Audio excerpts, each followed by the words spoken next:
공동체 교회 여러분 안녕하세요. 이 부족하고 또 자주 출석하지도 못한 저를 귀한 단에 서게 해주셔서 감사합니다. 어느 영국 작가의 짧은 우화에서 오늘 저의 하늘뜻 펴기 말씀을 시작하려고 합니다. 어떤 영국 농부가 친구로부터 이런 제안을 받았습니다. 자네가 주기도문, 그러니까 주님이 가르쳐 주신 기도지요. 이 주기도문을 다 마칠 때까지 다른 생각을 하지 않는다면 내가 목장에서 키우는 좋은 말 한 피를 주겠네.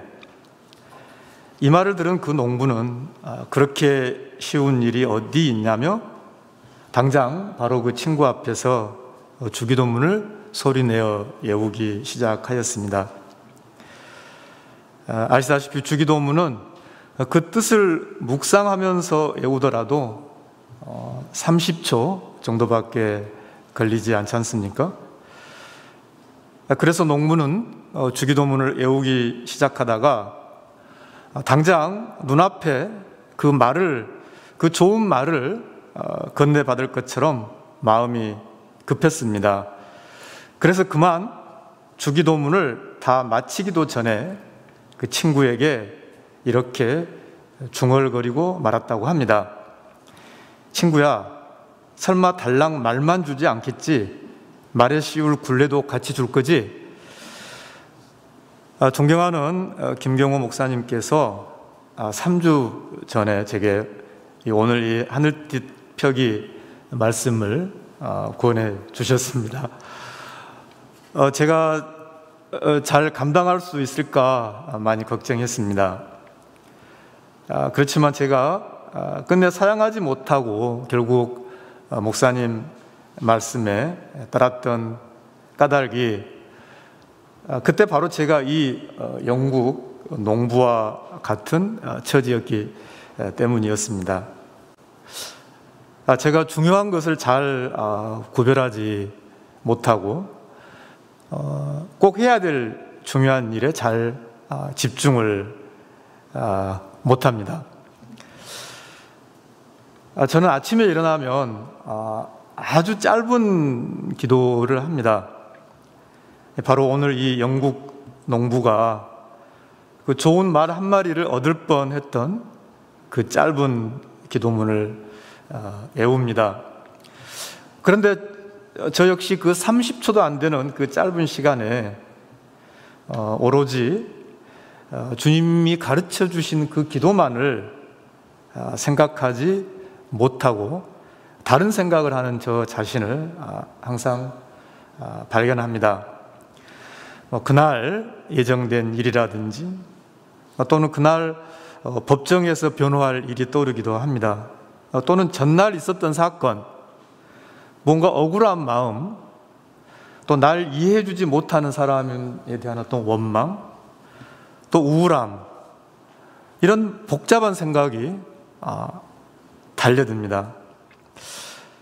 이 아침에 이 짧은 시간이 저의 삶과 어떤 생각의 실제 모습을 잘 보여주는 시간이 아닌가 그렇게 생각합니다. 그래서 저는 넘어져도 다시 일어나려는 마음으로 오늘 하늘뜻 펴기를 준비했습니다. 주님을 믿는 우리는 넘어지고 또 넘어집니다. 그렇지만 우리는 다시 시작합니다. 아침에 첫 30초에 그 흔들렸던 주 기도문, 제게 달려들었던 그런 여러 생각들을 지그시 바라보면서 우리는 다시 시작합니다. 다시 30초를 내어서 두 번째 주기도문을 다시 외웁니다.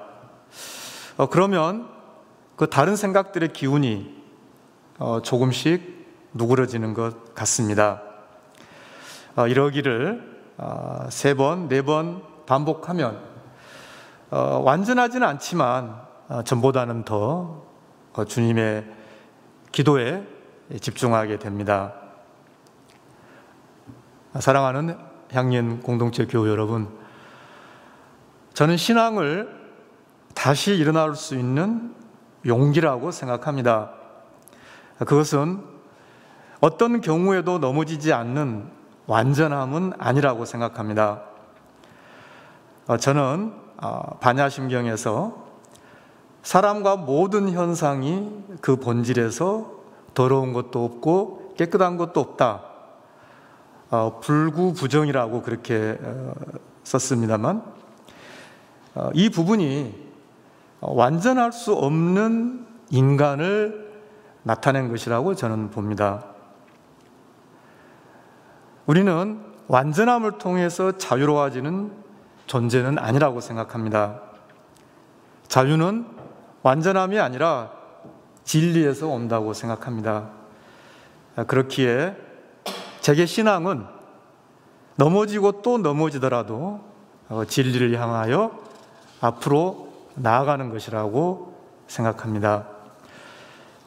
오늘 저는 주님이 가르쳐 주신 기도에서 일용할 양식에 대한 저의 생각을 함께 나누고자 합니다. 우리에게 더 익숙한 개역 개정 마태오복음 6장 11절은 오늘 우리에게 일용할 양식을 주십고라고 되어 있습니다. 가톨릭과 성공회에서 사용하는 공동 번역, 그리고 표준 새 번역은 이 일용할이라는 표현 대신 필요한 양식을 주시고라고 하였습니다. 저는 최근 아침에 짧은 주기도문을 드리면서 이런 생각을 했습니다. 주님은 왜 우리들에게 매일매일 그날 필요한 양식을 구하게 하셨을까? 주님께서 공생애를 시작하셨을 당시에 그때는 식량 생산에 석유나 전기를 사용할 그런 엄두를 낼 수조차 없는 때였습니다. 그래서 누군가 식량을 독점한다면 다른 누군가는 굶주려야 했습니다.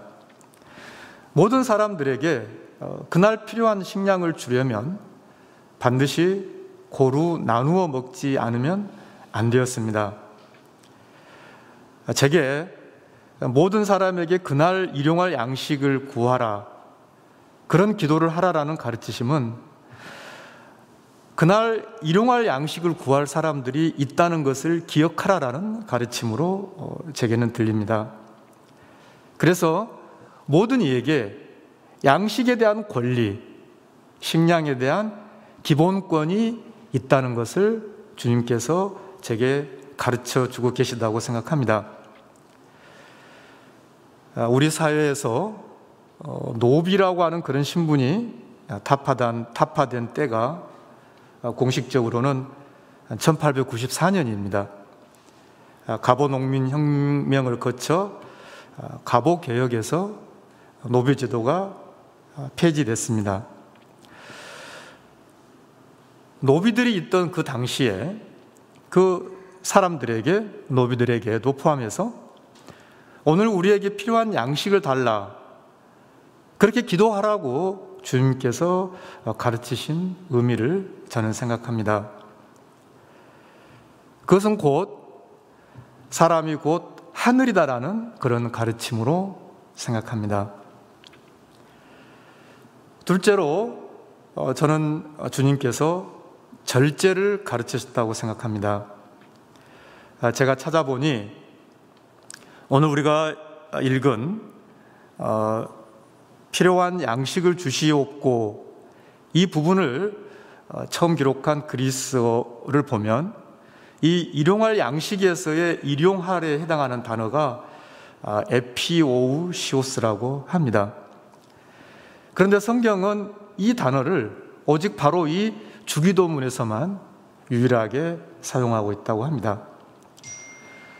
성경의 다른 여러 곳에서 하루를 의미하는 단어, 이를테면 교우님들께서 잘 아시는 포도원 일꾼의 품삯 비유로 유명한 마태복음 20장의 하루의 품삯과 같이 하루 24시를 의미하는 단어로는 헤메라를 사용한다고 합니다. 그러니까 오늘 우리가 읽은 이 주기도문에서의 일용할 양식에서의 사용한 그 일용한 그 단어는 오직 이 주님께서 가르쳐 주신 이 주기도문에서만 사용하셨습니다. 그래서 성서학자들은 이 단어가 단지 24시간 하루에 쓸 그 일용이라는 의미로만 보지는 않습니다. 바로 그 점에서 공동 번역과 표준세 번역은 필요한 양식이라고 번역했다고 생각합니다. 제게 주님은 필요한 그 이상을 구하지 말라고 가르치십니다. 주님이 공생애를 시작한 그때는 더 많은 물질을 소유하고 독점하기 위해서 다른 사람의 삶의 터전을 침략하고 사람들을 생산 노예로 부리고 그 생산물인 식량을 독점하던 때였습니다. 그 시기에 주님은 우리에게 우리는 그날 먹을 빵을 구하는 것으로 충분하다고 말씀하십니다. 필요한 것 이상을 구하기 위해서 다른 사람의 것을 빼앗지 말라고 말씀하십니다. 사람들의 식량 기본권을 보장하기 위해서는 독점과 착취가 없어져야 하며 절제해야 한다고 가르치십니다. 마지막으로 제게 주님은 오늘을 위하여 내일의 자원을 착취하지 말라고 가르치십니다. 만일 오늘을 사는 우리들이 절제하지 않고 필요한 이상의 자원을 마구 소비하고 착취한다면 내일 양식이 필요한 사람들은 내일의 양식을 구하기 어려울 것입니다. 주님께서는 제게 오늘을 사는 우리에게 내일을 사는 사람들의 양식을 배려할 의무가 있다고 가르치십니다. 내일에도 그날 필요한 양식을 달라고 기도할 사람들이 있다고 가르치십니다. 저는 기후위기 시대에 오늘 주님께서 주신 말씀을 보면서 우리 한국 농가의 꾸정물 풍습을 생각합니다.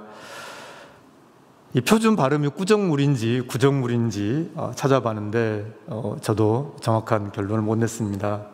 어린 시절 발음했던 그냥 꾸정물이라고 계속 말씀드리겠습니다. 아시다시피 꾸정물이란 밥을 짓는 과정에서 쌀을 씻은 물 또는 김치를 담그다가 배추를 다듬으면서 떼어낸 잎, 설거지를 하고 버리는 물, 또 생선 요리를 하다가 잘라버리는 비닐, 이런 것들을 모아놓은 물입니다. 제가 자란 60년대와 70년대의 한국 농촌에서는 이 꾸정물을 그냥 버리지 않았습니다. 통에 모아두었습니다. 그래서 돼지와 소에 먹였습니다. 여기까지는 누구라도 그렇게 할 수 있다고 생각합니다. 그런데 아시겠습니다만 모든 농가들이 소나 돼지를 기를 정도로 여유가 있지는 않았습니다. 그렇지만 가축을 기르지 않은 가난한 농가들도 꾸정물통에 모아두었습니다. 과연 그 농가들은 누구를 위해서 모았을까요? 이웃을 위해서였다고 저는 생각합니다. 내일 일용할 양식이 필요한 사람들을 위해서 오늘의 자원을 아꼈다고 생각합니다. 당시 농촌에서 소나 돼지를 기르는 농가에서 아이들이 자기 혼자 힘으로 동네를 돌아다닐 정도로 자라고 또 어른들에게 인사할 수 있을 정도로 자라면 가장 먼저 시키는 일 중에 하나가 바로 이 꾸정물을 동네를 돌면서 수집해 오게 하는 일입니다. 이 아이는 자기 집에서 빈통을, 아무것도 차지 않은 빈통을 들고 가축을 기르지 않는 집으로 찾아가서 그 집의 꾸정물을 수집해 옵니다. 이것을 지금 우리의 서울에서 사는 우리 생활에 비유한다면 101동 101호에 사는 6살 아이가 빈통을 들고 옆집 102호, 또 2층 201호, 202호를 방문해서 음식 찌꺼기를 받아오는 것입니다. 저는 돼지와 소를 기를 만한 집에 태어나서 저의 어린 시절 하루 해질 무렵 일과의 하나가 이 동네를 돌면서 구정물을 받아오는 것이었습니다. 그런데 제 기억으로는 그 누구도 절 귀찮아하지 않았습니다. 오히려 반가워해 주셨습니다.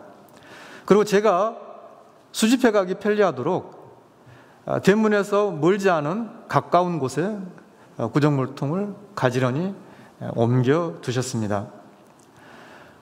이것을 다시 요즘 아파트 생활에 비유한다면 102호, 201호, 202호 아주머니께서 101호 아이가 올 때 맞추어서 미리 음식 쓰레기통을 현관 쪽에 가지런히 내어 옮겨 주셨던 것입니다.